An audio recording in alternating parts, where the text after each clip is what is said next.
Expanse of Vexus. 7 stretched endlessly, its jagged cliffs and dust-laden winds whispering the secrets of the countless fugitives who had sought refuge here. The moon was a graveyard of broken dreams, its desolation a magnet for the desperate. Tonight, it cradled one of the galaxy's most dangerous fugitives, Nyrasha of the Rizakian. Her violet skin shimmered faintly under the pale light of 2 distant suns, a haunting beauty at odds with the lethality she embodied. Her crimson eyes, glowing like molten lava, scanned the barren landscape as she crouched behind a fractured boulder. The wind tugged at her fitted combat suit, its reinforced material marred by scorch marks and a gaping tear at her left shoulder.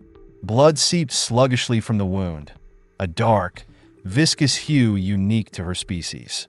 She pressed a hand to the injury, her fingers trembling despite her iron resolve. The plasma shot had caught her mid-leap as she escaped the Syndicate's ambush.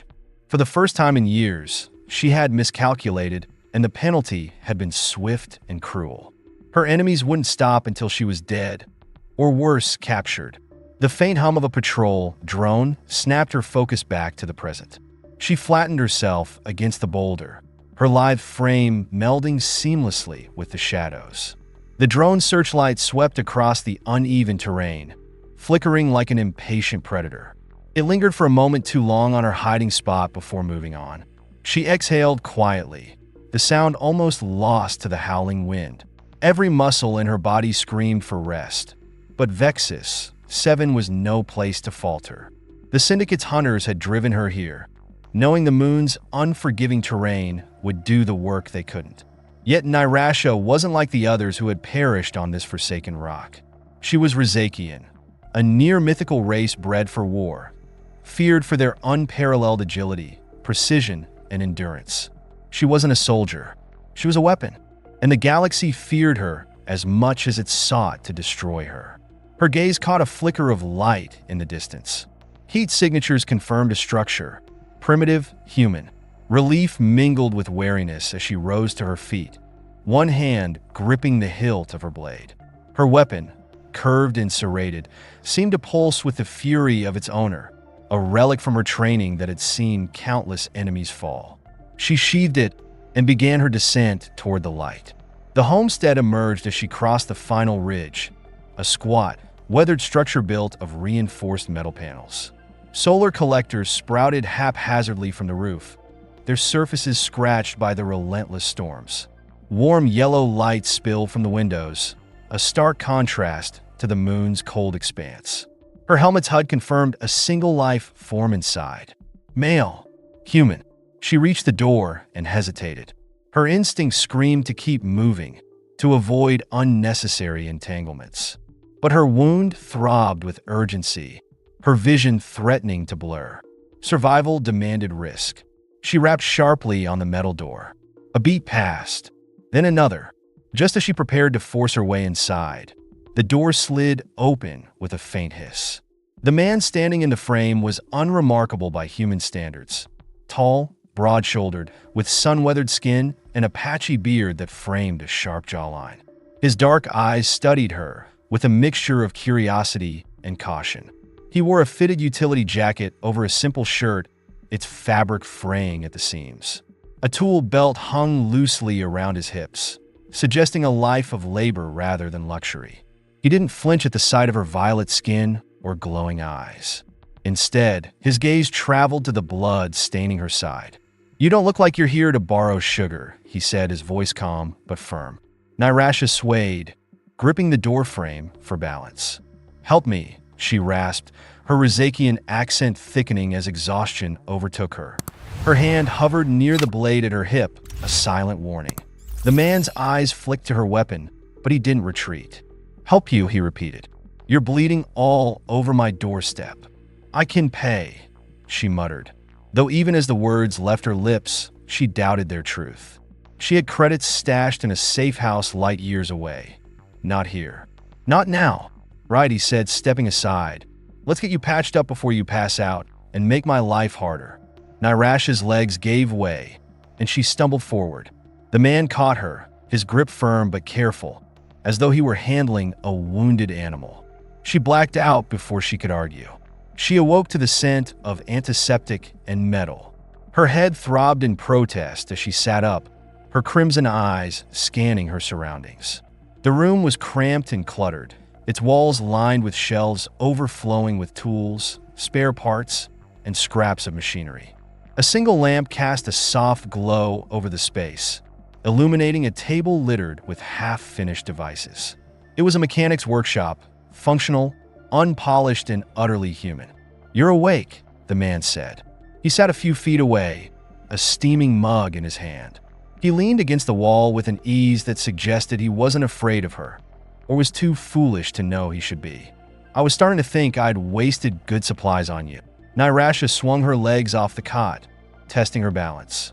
Her shoulder had been expertly bandaged, though the pain still lingered. "Why did you help me?" she asked, her tone sharp. "Why not?" he replied, taking a sip from his mug. "You knocked on my door bleeding out. Seemed like the neighborly thing to do." She narrowed her eyes. "Do you know who I am?" "Should I?" he asked, though the faint smirk on his lips suggested otherwise.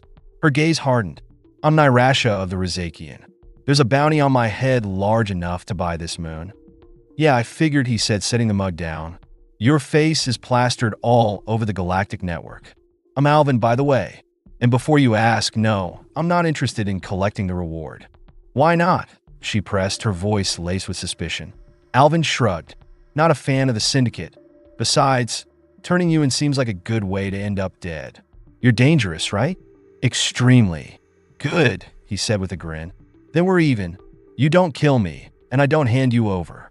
She studied him, her crimson eyes probing for any sign of deceit. But Alvin's expression remained infuriatingly relaxed. She had faced countless enemies, warriors, mercenaries, assassins. Yet this human, with his calm demeanor and disarming smile, unsettled her in a way she couldn't explain. "Fine," she said at last. "But if you betray me—" Yeah, Alvin interrupted, waving a hand. "You'll gut me in my sleep." "Understood. Now, how about some tea? You look like you could use it." For the first time in years, Nirasha felt something she couldn't name. It wasn't trust, not yet, but it was a start. The morning light on Vexus 7 was dull, barely more than a soft glow filtered through a haze of swirling dust. Nirasha awoke to the low hum of machinery and the faint aroma of something cooking. Her sharp senses returned quickly. The dull ache in her shoulder reminded her she was far from safe. Her crimson eyes swept the small room. Alvin sat at a cluttered table, his back to her, tinkering with a device that emitted faint sparks. She swung her legs off the cot, testing her balance. "How long have I been out?" Alvin didn't turn, his hands busy with a small tool. "Long enough for me to question my life choices." "You're welcome, by the way." Nirasha ignored his attempt at humor. Her hand instinctively reached for her belt, but her blade was missing. "Where is my weapon?" "In a drawer," he said, gesturing toward a cabinet. "Figured you didn't need it while you were unconscious." She narrowed her eyes. "You disarmed me?" "You were bleeding all over my floor," he replied without looking up. "Didn't think you'd object to a little first aid." Her instincts screamed distrust, but the tight bandage on her shoulder and the antiseptic sting under her skin told her he hadn't just patched her up, he'd done it with care. Still, trust was a luxury she couldn't afford. She moved to the cabinet, retrieving her blade. Its weight in her hand was reassuring. "I don't need your charity, human." Alvin finally turned, a faint smirk tugging at his lips. "Good thing I wasn't offering it. You needed help, and I gave it. That's all." "Why?" she demanded, her tone sharp. He shrugged. "Because letting someone bleed out on my doorstep didn't sit right. Call it a bad habit." Her eyes narrowed. "You know who I am. Helping me makes you a target." "Life's already dangerous," he said, leaning back in his chair. "Might as well make it interesting." The quiet tension between them lingered as Alvin poured a steaming liquid into a mug and set it on the table. "Drink. It'll help with the pain." Nirasha hesitated, then took the mug. The bitter tea burned slightly, but its warmth spread through her, dulling the ache in her shoulder. She hated the vulnerability coursing through her, the feeling of being dependent on anyone, especially a human. "You're not what I expected," Alvin said, his voice cutting through the silence. She raised an eyebrow. "What did you expect?" He gestured vaguely. "The galaxy's most wanted assassin. I thought you'd be taller." For a moment, she stared at him, unsure whether to laugh or kill him. She chose neither. "Your attempts at humor are pathetic." "Noted," he said, unfazed. "What's your next move?" "Survive," she replied flatly. "Beyond that, it's none of your concern." "You're not exactly in top shape to take on the syndicate," he said, gesturing to her bandaged shoulder. "You need a plan?" "I have one," she snapped. "And it doesn't involve you." "Clearly," he said, his tone dry. "But unless your plan includes food, fuel, and not bleeding out, you're stuck here for now." The rest of the day passed in uneasy coexistence. Nyrasha spent most of it sharpening her blade and testing her limited strength. Alvin busied himself repairing a drone, humming softly to himself. The quiet grated on her nerves. She wasn't used to stillness. Her life had been a relentless cycle of missions, violence, and survival. By evening, Alvin stood by the window, his expression darkening. "They're coming." Nyrasha joined him, peering out into the twilight. In the distance, faint lights flickered, syndicate patrols sweeping the terrain. Her heart quickened, though her expression remained impassive. "Why didn't you turn me in?" she asked, her voice low. He glanced at her, his gaze steady. "I don't work for people like them."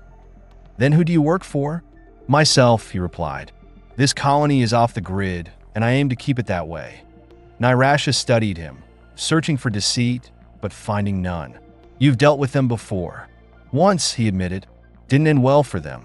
For the first time, she wondered if Alvin's calm wasn't naivety, but experience.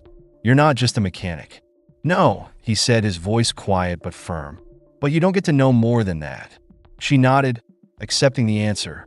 Trust wasn't built overnight, but for now, they had a common enemy. As night fell, they worked together to fortify the homestead. Alvin handed her a modified plasma rifle, explaining its quirks with surprising patience. She watched him as he moved, noting the precision in his actions. He was no ordinary colonist. There was a story behind his quiet competence, but now wasn't the time to pry. When the first drone appeared on the horizon, Nyrasha took it down with a single shot. Alvin grinned. "Nice shot." "Stay focused," she said, already scanning for more. The attack came in waves. Syndicate drones first, followed by a small squad of mercenaries. Nyrasha moved with lethal grace, her blade flashing in the dim light as she dispatched enemies with ruthless efficiency. Alvin covered her from the high ground, his rifle humming with each precise shot. When the last mercenary fell, Nyrasha turned to Alvin. "They'll send more." "I know," he said, "which means we need to leave." Her instincts rebelled at the idea of relying on him, but survival demanded pragmatism. For now, she had no choice. "Fine," she said, her tone begrudging, "but this doesn't make us allies." Alvin chuckled. "Whatever you say, assassin." As they prepared to leave, Nyrasha glanced at him. For the first time, she allowed herself a sliver of curiosity. Who was this man who treated her like an equal instead of a threat? And why did he seem so unshaken by the chaos surrounding them? The answers would have to wait. For now, they had a war to survive. The twin moons of Vexus, 7 hung low in the night sky, casting a silvery pall over the jagged landscape. The rocky outcrops and stretches of barren soil felt like an endless expanse, a labyrinth designed to crush any semblance of hope.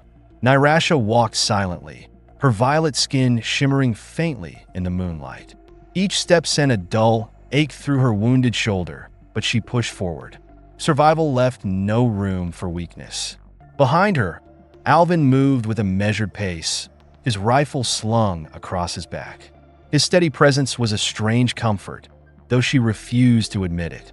He walked as if the desolation was a familiar companion, his boots crunching on the brittle soil. Occasionally, he glanced at her, his expression unreadable. "Keep up," she said curtly, her voice cutting through the quiet. "Don't worry about me," Alvin replied with a faint smile. "I can handle myself." She shot him a glare, but didn't respond. Talking felt like a waste of energy, and energy was a luxury she couldn't spare. The silence stretched, broken only by the wind carrying the faint sound of syndicate patrols in the distance. Nyrasha paused, her keen hearing catching the low hum of engines. She raised a hand to signal Alvin to stop. He obeyed without question, his hand instinctively moving to his rifle. "They're close," she said, her voice barely audible. "We need cover." Alvin scanned the area, his sharp eyes finding a rocky ridge a short distance away. "There, it'll give us some elevation."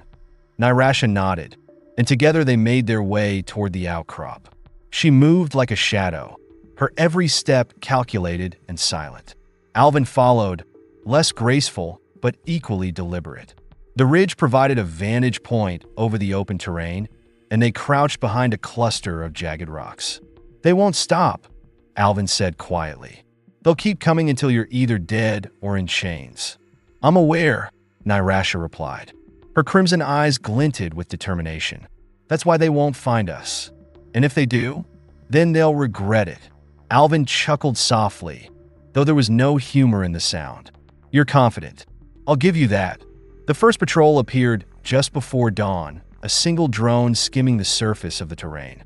Nyrasha's grip on her blade tightened, her body coiled like a spring. The drone's blue light swept across the rocky ground, its whirring engine the only sound in the stillness. "Don't engage," Alvin whispered. "It'll alert the others." She nodded, her eyes never leaving the drone. It hovered for a moment, scanning the area before veering off toward the horizon. Only when its hum faded did she allow herself to breathe. "That was too close," Alvin muttered. He adjusted the rifle on his back and stood. "We should move before they send reinforcements." Nyrasha shook her head. "They'll track our heat signatures if we keep moving. We hold here until we're sure it's clear." "And if it's never clear?" he asked, raising an eyebrow. "Then we fight." The sun rose slowly, bathing the desolate landscape in a harsh, orange light. They took turns resting, though Nyrasha never fully let her guard down. Alvin sat nearby, dismantling his rifle with practiced precision.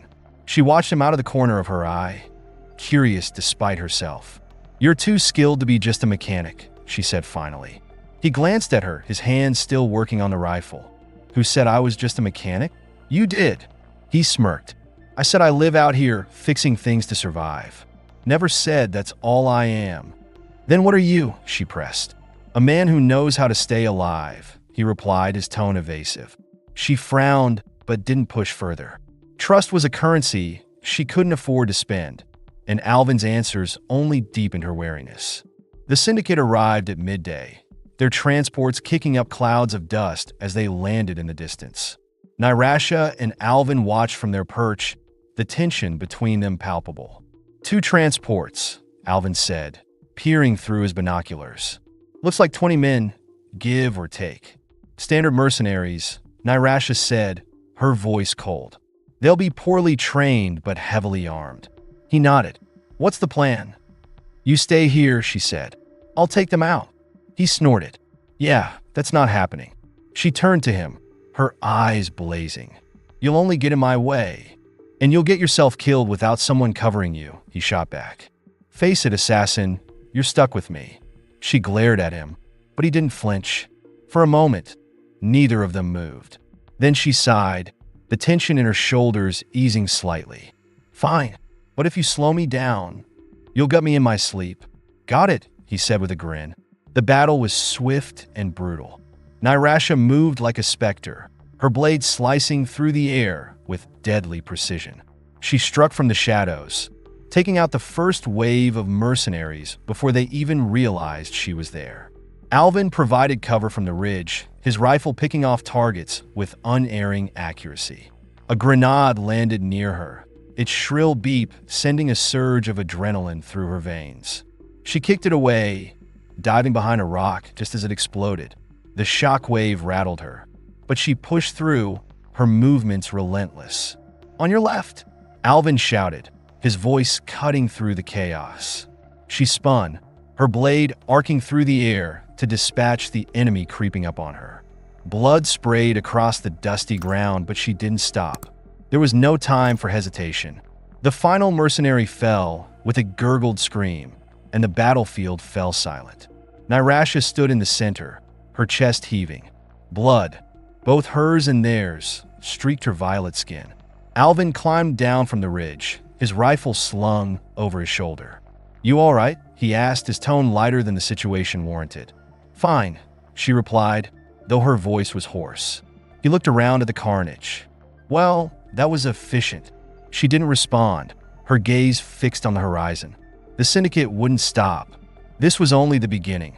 As they gathered supplies from the fallen mercenaries, Alvin broke the silence. "Why do you keep running?" "I don't have a choice," she said. "There's always a choice," he countered. She shook her head. "Not for someone like me. The syndicate will hunt me until I'm dead." "Then maybe it's time to stop running," he said, his voice calm but firm. She frowned. "And do what? Fight them? Alone?" "You're not alone," he said, meeting her gaze. "Not anymore." For the first time, she didn't have a retort. She didn't trust him, not fully, but his words stirred something in her. A faint, fragile hope she hadn't felt in years.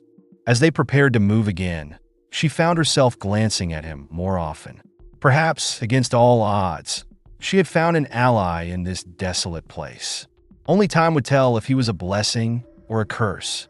The bustling energy of the space station was a stark contrast to the barren wastelands of Vexus 7. It loomed ahead like a gargantuan metal beast, its modular sections tethered together by a web of industrial supports. The station's exterior gleamed under the light of a distant star, its surface marred with patches of rust and dents, evidence of countless scrapes with asteroid fields and hostile fleets. As the stolen transport docked with a mechanical hiss, Nyrasha tensed, her crimson eyes scanning every detail of the hangar. Smugglers, mechanics, and merchants moved in chaotic harmony, their conversations creating a low, constant hum. The smell of burned circuitry and stale air clung to the station, a reminder of its age and disrepair. Alvin stood beside her, his demeanor annoyingly relaxed. He slung his rifle over one shoulder, glancing at her with a faint grin. "Welcome to Crescent Station, home of the desperate, the criminal, and the occasionally lucky."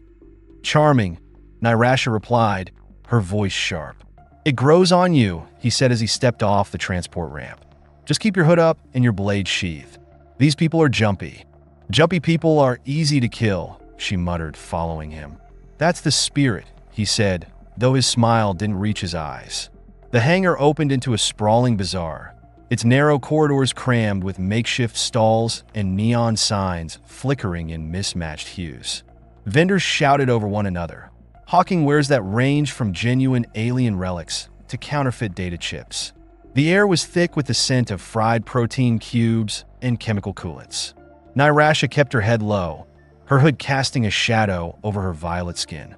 She didn't trust the chaotic anonymity of Crescent Station. A place like this bred spies and informants, the kind who would sell her location to the syndicate for a handful of credits. Alvin led the way with practiced ease, weaving through the crowd.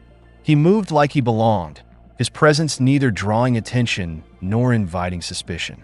It irritated her how easily he adapted, as though he had spent years navigating places like this. "You've been here before," she said, her tone accusatory. "Once or twice," he replied without breaking stride. "And yet you claim to be just a mechanic."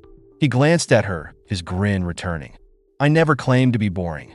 They stopped at a stall selling scavenge parts and outdated weapon mods. The vendor, a wiry man with mechanical goggles perched on his forehead, greeted Alvin with a toothy grin. "Alvin," the vendor said, his voice rough from years of inhaling recycled air. "Thought you died on some backwater planet." "Not yet," Alvin replied, "though someone's trying pretty hard." The vendor's eyes flicked to Nyrasha, lingering a moment too long. "Who's your friend?" "None of your business," Alvin said, his tone firm. "We need a secure comm line and some supplies." The vendor raised his hands in mock surrender. All right. No need to get prickly. Comms are in the back." Nyrasha followed Alvin as the vendor led them into a small, dimly lit room behind the stall. A battered terminal sat in the corner, its screen flickering with static. Alvin began typing, his fingers moving with surprising speed. "Contacting someone?" Nyrasha asked. Someone who can get us off this station without attracting attention, he replied. She crossed her arms, leaning against the wall. And why should I trust them? You shouldn't, he said, not looking up. But I do. That'll have to be enough.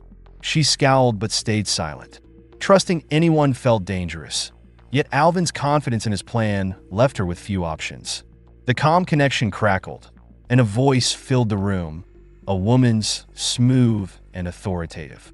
Alvin Carter. It's been a while. Not long enough, Alvin replied. I need a favor. The woman laughed, the sound laced with amusement. You're not in a position to ask for favors. Maybe not, he said, but you owe me. The line went quiet for a moment before the woman spoke again. What do you need? Safe passage for two, Alvin said. No questions, no syndicate entanglements. Two, she asked, her voice tinged with curiosity. Since when do you travel with company? Since it became necessary, he replied. Can you do it or not? The woman sighed. I'll make arrangements, but this makes us even. Even it is, Alvin said before ending the call. Nyrasha frowned. Who was that? An old associate, he said. She'll get us off this rock. And what does she want in return? Nothing that concerns you, he said, his voice flat. Her eyes narrowed. You're keeping secrets. We all are, he said, meeting her gaze. It's how we survive. As they left the stall, Nyrasha's senses prickled. The crowd's energy felt different, tense, watchful. She scanned the faces around them, her instincts screaming a warning. They're here, she said quietly. Alvin didn't need to ask who. How many? Too many, she replied, her hand drifting to her blade. We need to move. Now. They slipped into the maze of corridors, the station's narrow passages offering temporary cover. Alvin led the way, his movements quick but controlled. Nyrasha stayed close, her eyes darting to every shadow, every figure that moved too quickly. The Syndicate's mercenaries appeared ahead, their black armor gleaming under the station's flickering lights.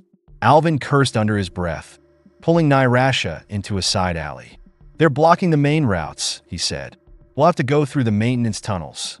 Lead the way, she said, her blade now in her hand. The tunnels were cramped and foul, the air thick with the stench of oil and decay. Alvin moved confidently, his familiarity with the station evident. Nyrasha followed, her steps silent despite the uneven ground. A sudden clang echoed through the tunnel, and they both froze. The mercenaries were close, their voices growing louder. This way, Alvin whispered, guiding her into a side passage. They emerged in a cargo bay, its towering crates offering a semblance of cover. But before they could move further, a group of mercenaries stepped into the bay, their weapons raised. Nyrasha's blade flashed, her movements fluid and deadly. Alvin fired his rifle, his shots precise. The fight was quick and brutal, the bay falling silent as the last mercenary crumpled to the ground. Alvin wiped sweat from his brow. You all right? Fine, she said, though her breathing was ragged. We're almost out, he said, his voice steady. Stay with me. For the first time, she didn't argue. Together, they slipped into the shadows, leaving the station's chaos behind. The Syndicate's central hub was a monstrosity of steel and menace, suspended in the silent expanse of deep space. It shimmered with sharp edges and endless weapon systems, a fortress designed to command both fear and compliance. Nyrasha stared at it through the viewport of their stolen ship, her crimson eyes narrowing. This was the heart of her enemy, a labyrinth of power and paranoia. Alvin leaned against the console, his expression calm but focused. His hand rested on the edge of the control panel, fingers tapping out a rhythm as if to steady his nerves. Last chance to back out, he said, his voice low. Once we're inside, it's us against them. There's no backing out, Nyrasha replied, her tone sharp. They've hunted me long enough. It ends here. Alvin smirked faintly. Guess I shouldn't expect a pep talk. She shot him a glare. Do you need one? Not really, he said with a shrug. But it wouldn't hurt. She ignored him and turned her attention back to the station. How do we get in without them lighting us up? Stolen clearance codes should get us past their perimeter, Alvin said. But once we're inside, it's only a matter of time before they figure us out. We'll need to move fast. Fast is what I do, she said, her hand resting on the hilt of her blade. The docking procedure was unervingly smooth. The Syndicate's automated systems accepted the clearance codes without question, guiding their ship into one of the lower hangars. The massive doors sealed behind them with a mechanical hiss, leaving them in a cavernous space filled with rows of transports and cargo containers. Nyrasha stepped off the ship first, her blade in hand. Her senses sharpened as she scanned the shadows, searching for any sign of movement. Alvin followed close behind, a compact plasma rifle slung over his shoulder. "Which way?" she asked. "Maintenance shafts lead to the central control hub," Alvin said, pulling a small datapad from his jacket. "If we can shut down their comm systems and internal security, it'll give us a fighting chance." "Then let's move," she said, already heading toward the nearest exit. The maintenance shafts were narrow and claustrophobic, their walls lined with tangled wires and blinking panels. The air was thick with the scent of grease and ozone, a stark contrast to the sterile corridors of the main station. Nyrasha led the way, her movements silent and precise. Alvin followed, his larger frame moving with surprising agility. "Do you always take the lead?" Alvin asked, his voice barely above a whisper. "Do you always talk this much?" she shot back. "It's how I stay sane," he replied. "You should try it sometime." She didn't respond, though the corner of her mouth twitched in what might have been a suppressed smile. They reached the control hub without incident, a small miracle given the station's security. The room was a stark contrast to the grimy maintenance shafts, sleek and polished, with rows of glowing terminals and holographic displays. A single technician sat at the central console, his back turned to them. Nyrasha moved first, her blade flashing in the dim light. The technician didn't even have time to scream before slumping forward. Alvin stepped over the body, taking the seat at the console. "Shutting down external comms," he said, his fingers flying over the controls. "Locking the hangar bays. That should slow them down." "Hurry," Nyrasha said, her eyes scanning the room. "We won't have long before they notice." As if on cue, alarms blared throughout the station, their shrill wails echoing through the corridors. Alvin cursed under his breath. "Too late. They're on to us." The first wave of guards arrived almost immediately, their heavy boots pounding against the metal floor. Nyrasha moved to intercept them, her blade a blur of motion. She struck with lethal precision, cutting through their ranks with practiced ease. Alvin provided cover from behind the console, his rifle spitting bursts of plasma that illuminated the darkened room. "They just keep coming," he muttered, reloading his weapon. "They always do," Nyrasha replied, her voice steady despite the chaos. "Keep working. I'll handle this." The room became a battlefield, the air thick with smoke and the acrid scent of burning metal. Nyrasha fought like a force of nature, her movements fluid and relentless. For every guard that fell, another seemed to take their place, their numbers threatening to overwhelm her. "Alvin!" she shouted, her blade slicing through an armored opponent. "What's taking so long?" "Almost there," he called back, his fingers still dancing over the console. "Just keep them off me." A sudden explosion rocked the station, the floor beneath them trembling violently. The lights flickered before plunging them into darkness.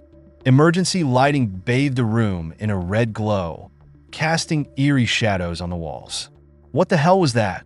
Nyrasha demanded. "Distraction," Alvin said, a grin spreading across his face. "I rigged their power core to overload. Figured it might come in handy." "You could have warned me," she snapped. "Where's the fun in that?" he replied.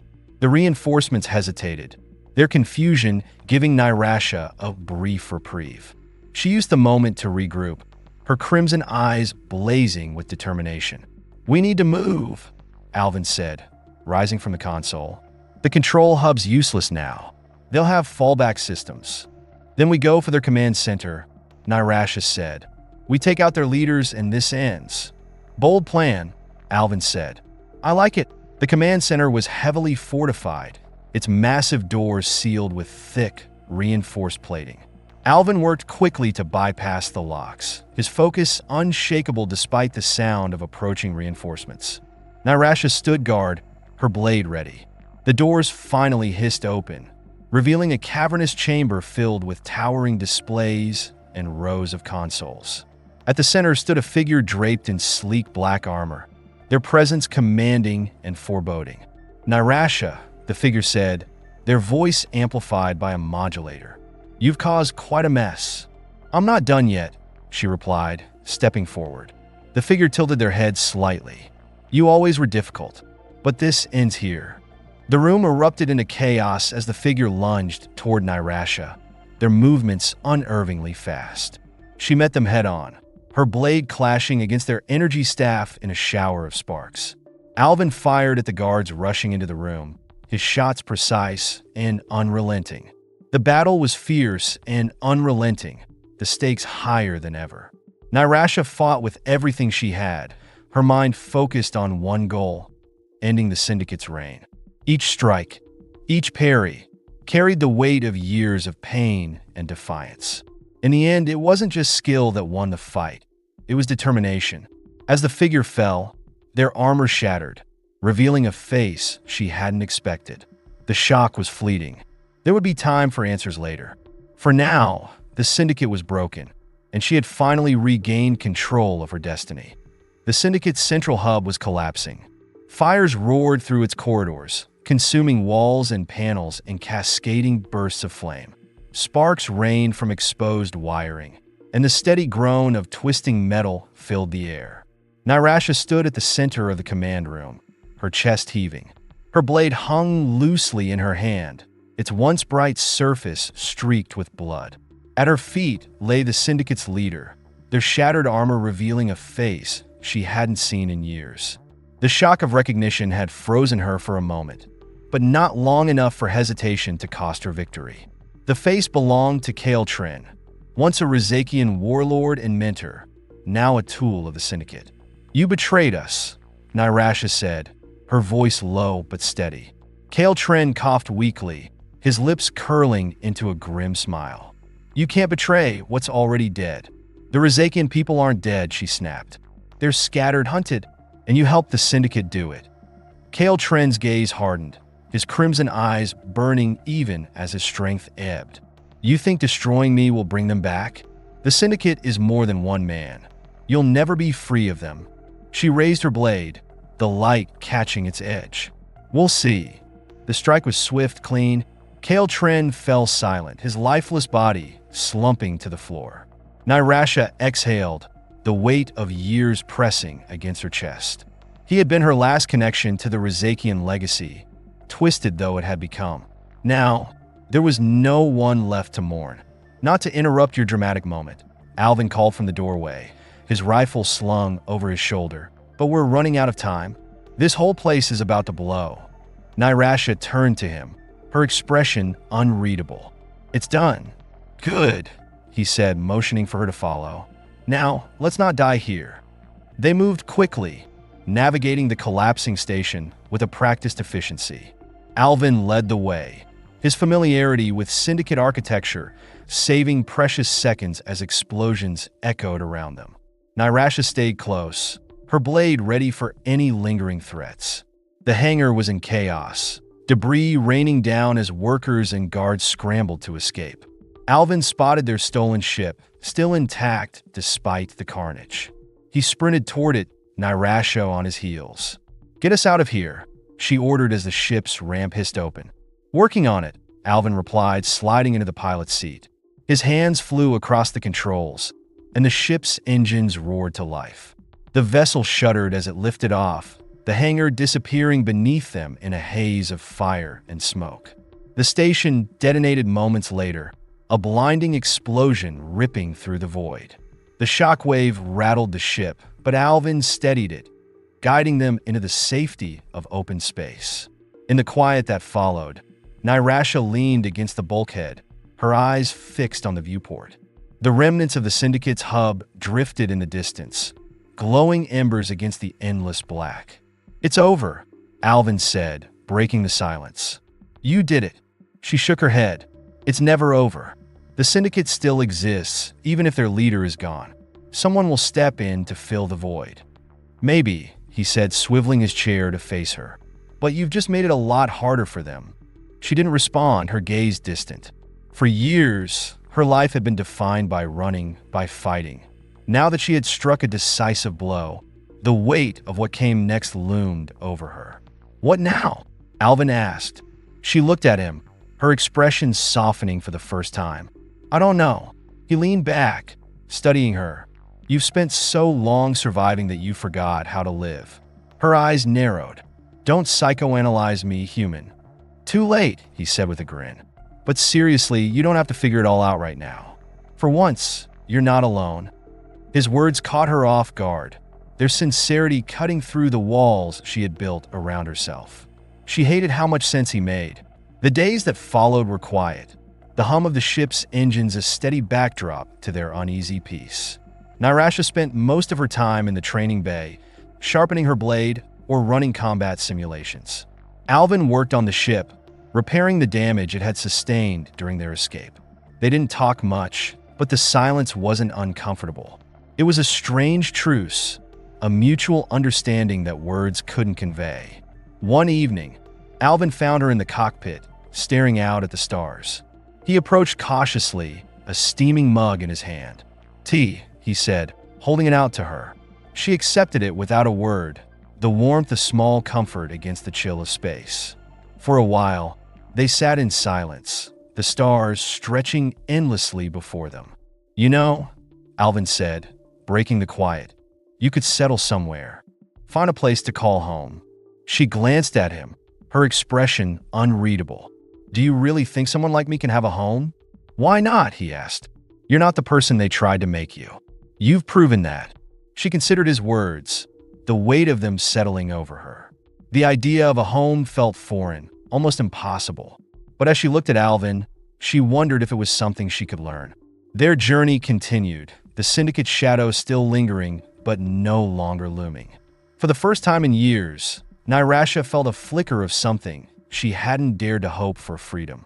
And as the stars stretched out before them, she realized that perhaps, in the vastness of the galaxy, there was room for her to find more than survival. Perhaps there was room for a future. Like, subscribe to the channel, and hit the bell. Your support means the world to me and helps me keep creating amazing content for you.